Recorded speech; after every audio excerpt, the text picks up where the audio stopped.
Welcome to Connecting Conversations. I'm your host, Donald Smith, and we are excited today about our guest today. Connecting Conversations is a ministry of Multicultural Ministries of the North Alabama Conference, where we get the privilege and opportunity to talk with some of the leading people in different fields across our annual conference from a different wide array of cultures and ethnicities and experiences. And so today we are so blessed to have with us one of the great leaders in our church today, as we talk today about leadership and leadership in the church. And, there's a saying that says everything hinges on leadership. The question becomes, are leaders made or leaders born? So today we have as our guest, Reverend Tom Parrish, who is the District Superintendent of the Northeast District in the North Alabama Conference. And we are so excited to have him with us today.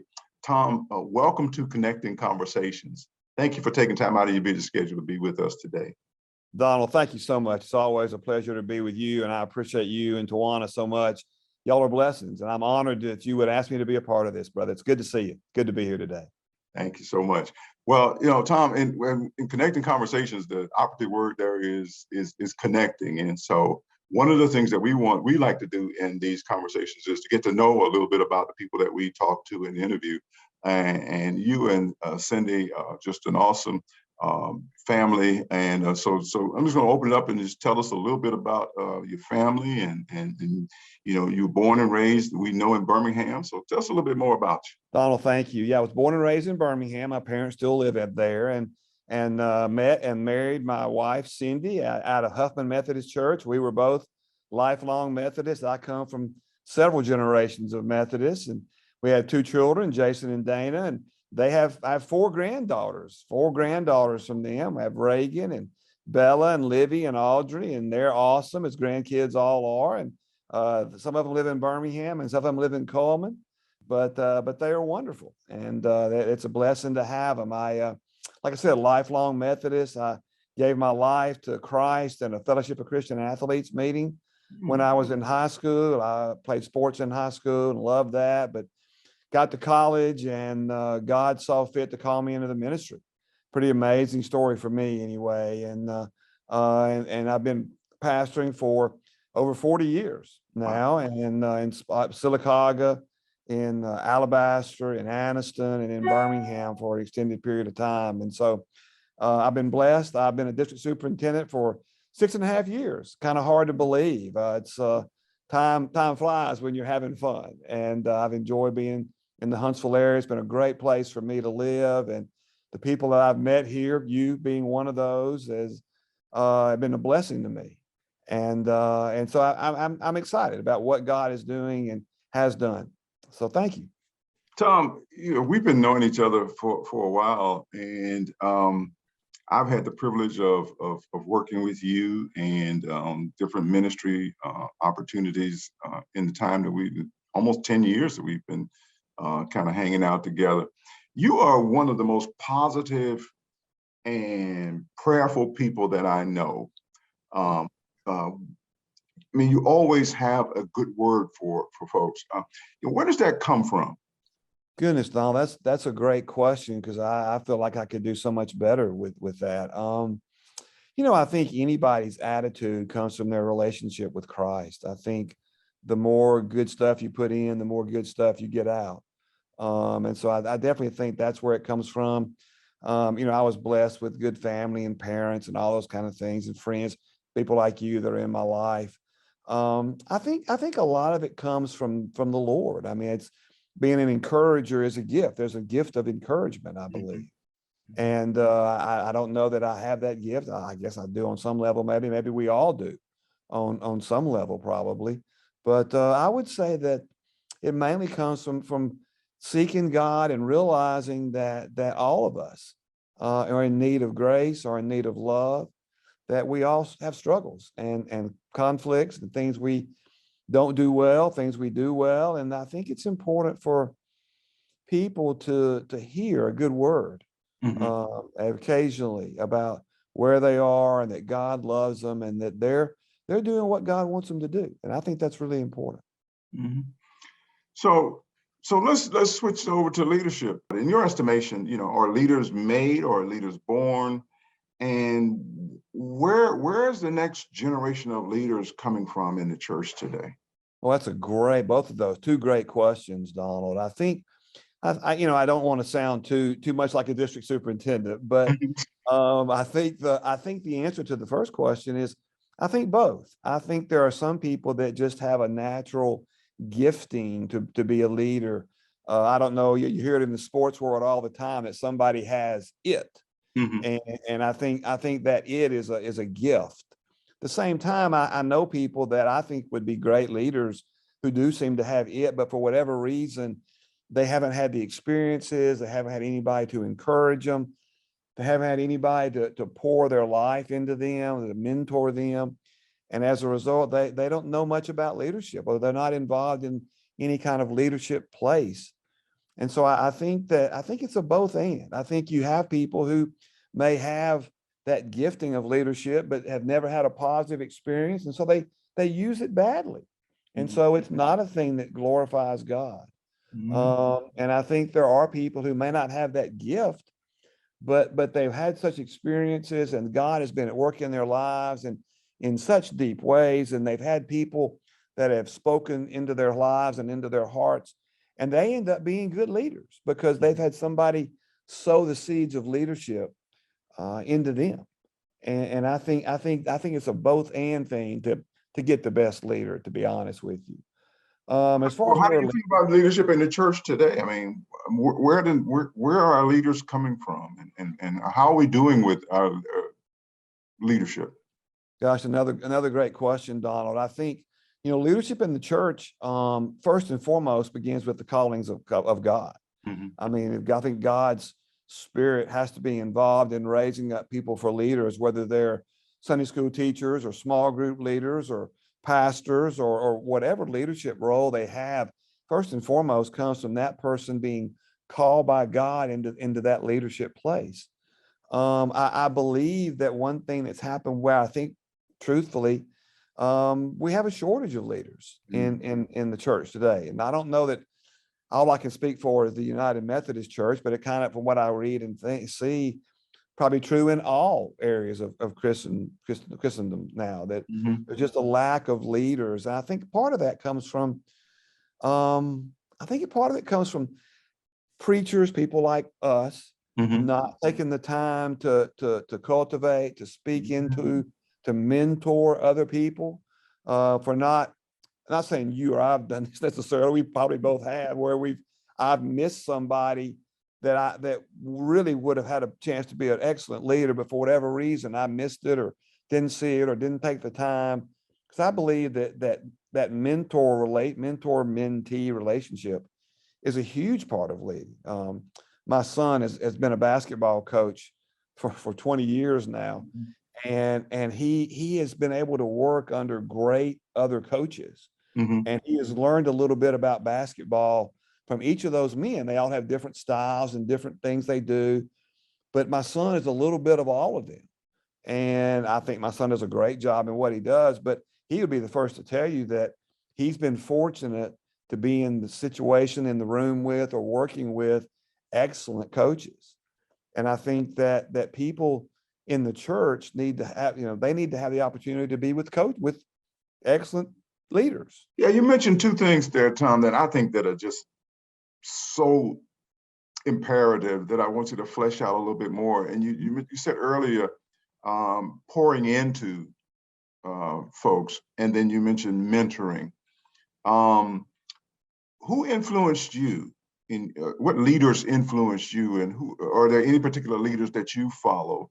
Who pours into your life, and then kind of go into the value of having someone mentor you or coach you or pour into your life?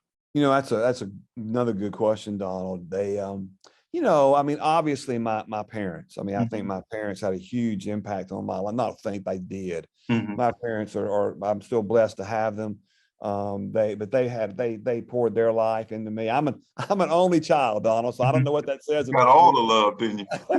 I'm an only child, but my parents obviously are a huge part of that. The gentleman that was involved in me coming to Christ at that Fellowship of Christian Athletes meeting, the Bible study I got involved with right after that, for the next 2 or 3 years while I was in high school was a huge part of my life. There was a pastor while I was at Auburn. He wasn't a Methodist, honestly, but he was a great pastor, great teacher, and he was willing to spend time with me and willing to talk to me about my stuff. And he had a big impact. And then it just, I've had friends. I'm a part of an accountability group of 5 other pastors that, and we've been together over 35 years. We meet every month and have for 35 years. And they've spoken into my life in unbelievable ways. You would probably not believe this, but you, to be honest with you, our time together, there have been moments where you have really touched and spoken some things and said some things that have poured into my life. So I think that happens all along our lives. I have a coach right now that's my personal coach, and he walks beside me and helps me, and he speaks into my life. It comes from a lot of different places. I think a lot of people may just have one person that's their mentor, and I think that works great too. In my life, it's been several different people that have, through my life, through my life at different periods, have meant a lot to me. I trust their counsel.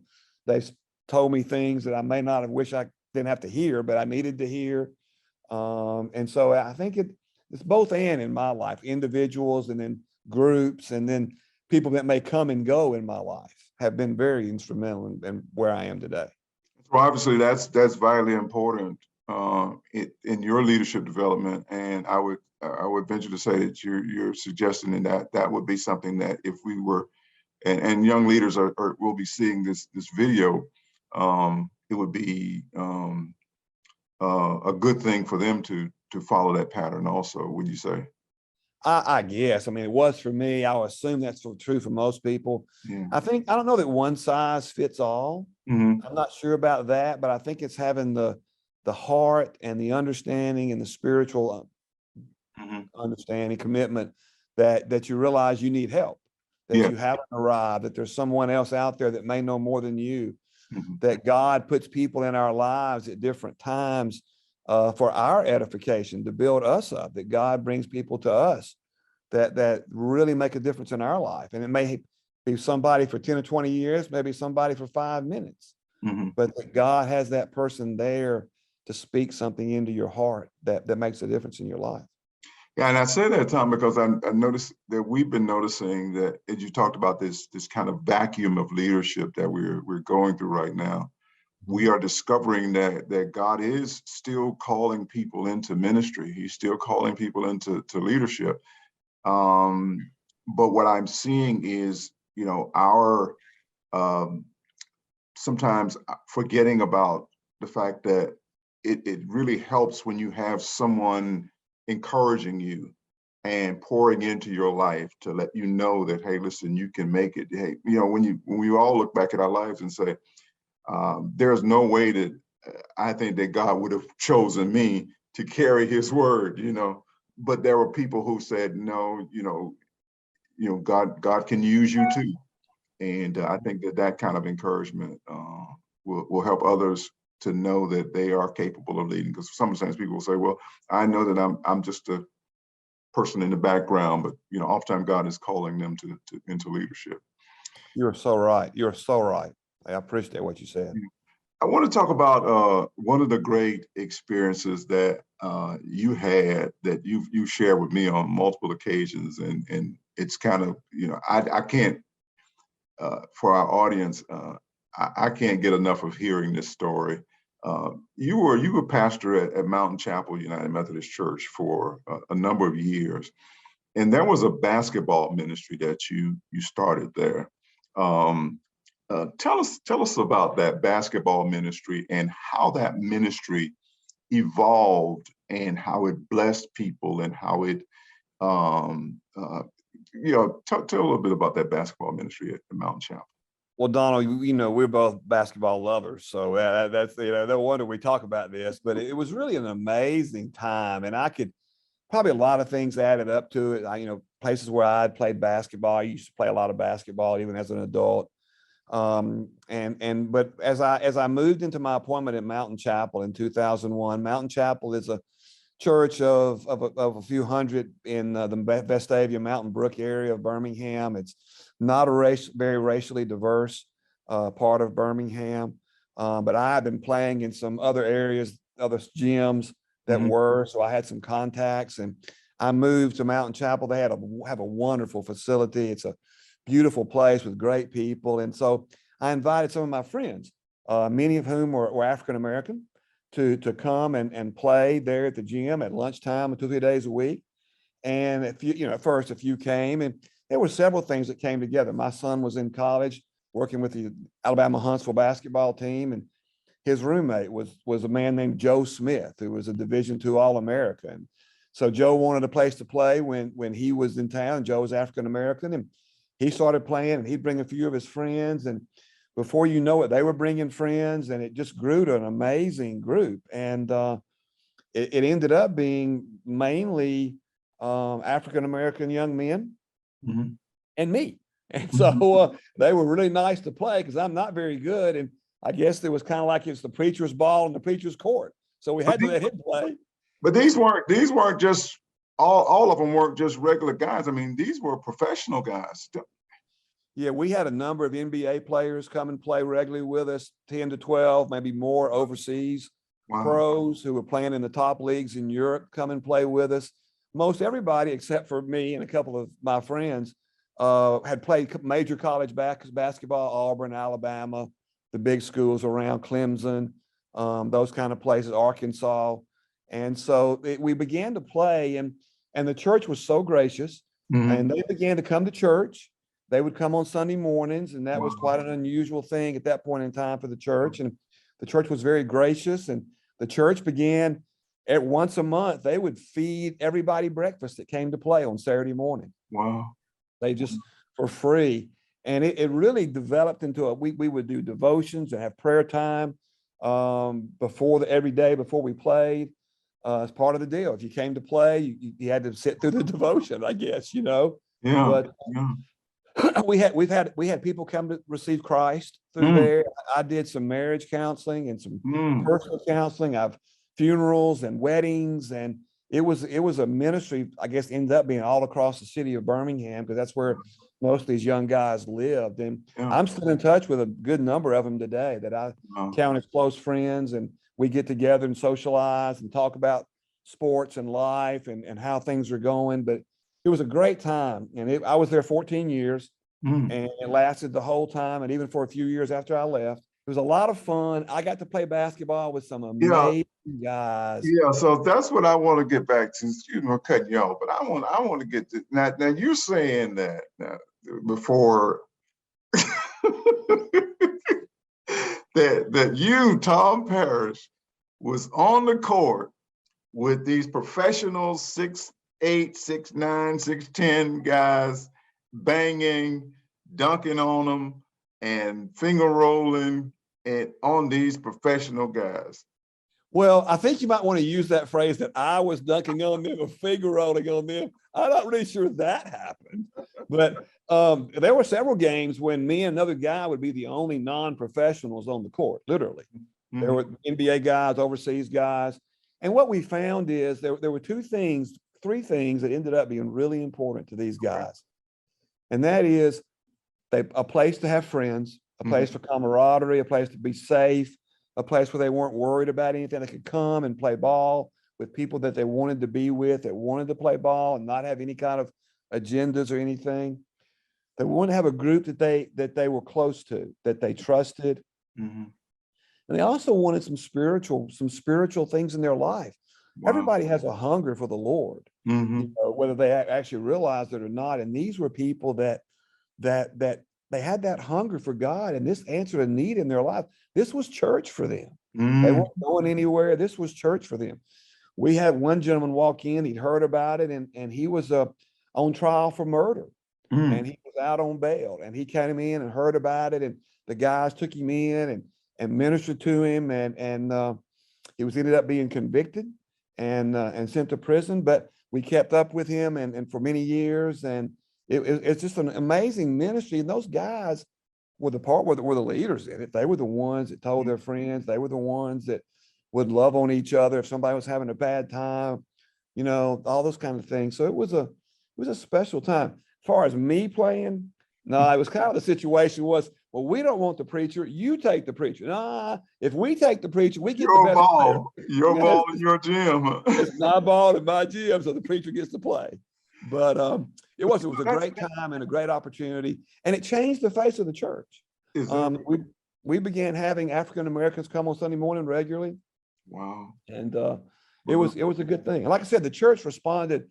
There were so many great people at that church, unbelievable great parts that they would pay. It was free. The breakfast every month was free. They'd come and hang out on Saturdays sometime. They knew we were playing, just to meet some of the guys and just let them see a face. And like I said, once a month we fed them breakfast, like bacon and eggs and sausage and biscuits and gravy and fruit. Wow. I mean, it was a big spread. I mean, it was not just a croissant, so.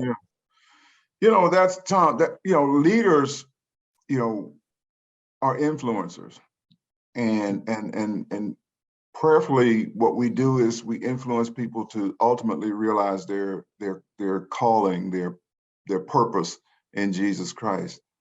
And I think that was a perfect way of allowing folks to realize their purpose. I'm sure that many of those players, even today, can recount those times as being transformational in their lives. And that's, we may never see them, or you may never hear about them, but I guarantee you it made a difference in a lot of their lives. And they're probably better citizens and better worshipers and followers of Christ as a result of that experience. I think that's what we are ultimately we want to do in the work that we are called to do as believers and as leaders in Jesus Christ. Yeah. Donald, I think you're right. I don't know. I mean, I believe the impact was great, not just from me, but from other people that were there. But, one of the things that was a telling thing to me is even on days when we couldn't be in the gym, whether the daycare had the gym or something that day, they would still want to come and just hang out with each other. Yeah. That we didn't play ball. They just want to come hang out because there was lifelong friends were made, and we're still friends. I still hear from people. They're high school basketball coaches out of that. A couple of them are still playing in places. It's an amazing thing. I think you're right. It answers a need in the people in a person's heart. It really does. We're in the midst of again saying this, but it's been a couple of years now, this pandemic. And what are some of the characteristics of leaders that you think are necessary in these kind of changing times and these challenging times that we're facing today? Gosh, Donald, you've got some great questions today. It doesn't surprise me at all. I think two things. I think if we're not careful about our own spiritual lives, about our own relationships with Christ, we end up having nothing to give in this time. It's such a demanding, high stress time because of all the things that are going on, the racial issues in our country, the political divide in our country, not to mention the pandemic and all the things that go with that, that if we're not taking care of our spirits, we will not have anything to give. I think that's a huge thing. And the other thing is, I think the key for leaders now is one phrase, and that is, you got to find a way. You got to find a way. You and I, well, you're a lot younger than I am, probably, I'm sure, but we come in a time when, a pastor was somebody who visited, a pastor was somebody who preached on Sunday morning, a pastor did certain things. Well, for the last 2 years, all the things you and I were trained to do, we can't do. Can't do. And so if we're going to be a leader now, we have to find a way to spread the gospel, to share the kingdom in new ways, in ways we never dreamed of. If you had told me 3 years ago that I would be spending time on Zoom or speaking on a video, I would have said, you don't have any idea what, even though you're one of my best friends in the world, I would not believe that, So, but today we have to figure out how to do church online. We have to figure out how to do communication. We have to figure out how to do pastoral care. The phone becomes important.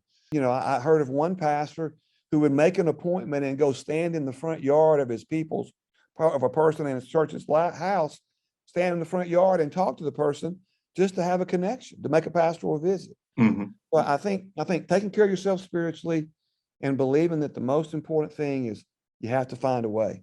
Yeah. You have to find a way. Yeah. We call that adaptability. You got to be able to adapt. Yeah. Yeah. So Tom, time is slipping away. So I want to do a lightning round with you. Sure. So I can take advantage of. I think again, you're one of the most fascinating people around, and folks need to get to know you. So let's do a lightning round here, and then I'll give you the last words. Sure. Are you ready? So lightning round is that I'm going to throw stuff at you, and you give me the shortest answer that you can. All right. Favorite sport? Basketball. Favorite player? Now or in the past? Anytime. Larry Bird. Larry Bird. You would be a C's fan. Favorite book?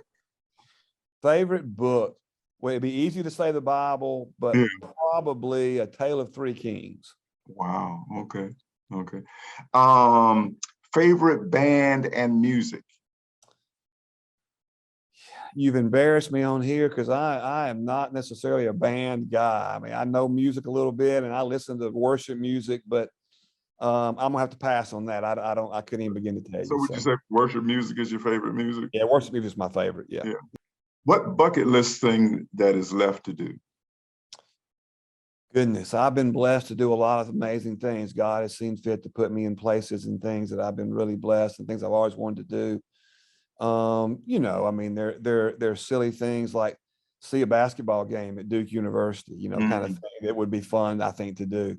I think that bucket list, I would like to go back to Africa. I was been blessed to spend some time in Africa, short-term missions, and I've got several close friends over there. I'd love to go back and see them. That would mean a lot to me to figure out a way to do that.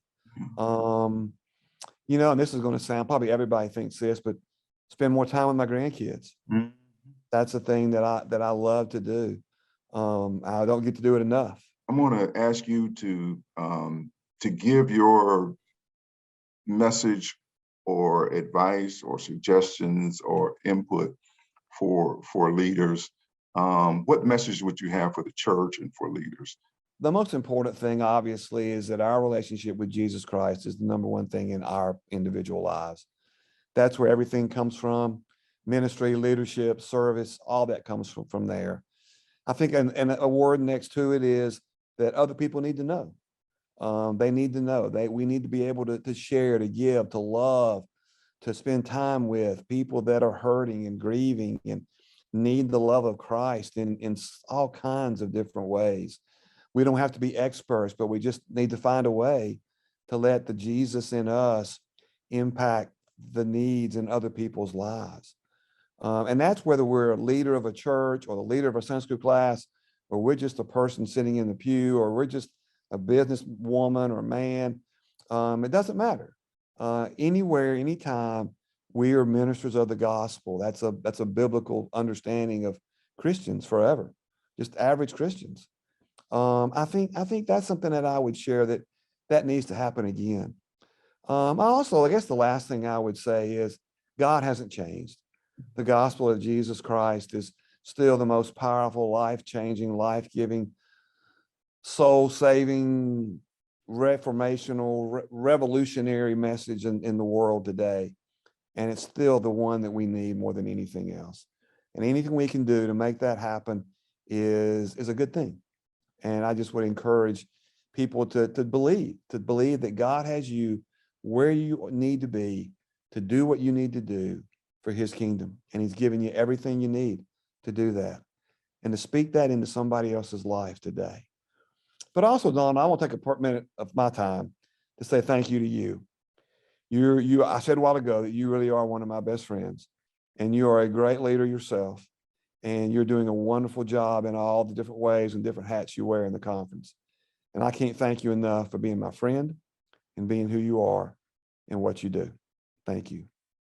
Well, Tom, thank you so much for those encouraging words. And this is just something that I enjoy doing. And I think it's important for us to expose the great leaders that we have in our annual conference. And so again, thank you so much for taking time out of your busy schedule. I know you got 1,000 things to do. It's coming up appointment season, but I wanted to catch you before now. I think this has been one of our greatest and best interviews to date as we continue to doing the work that God has called us to do through Multicultural Ministries. And so again, thank you so much for being with us today. This is Donald Smith saying, God bless you, God keep you. We love you, and we pray God's blessings upon you in not only now, but in the days to come. Amen. Thank you, Tom. Thank you, Donald.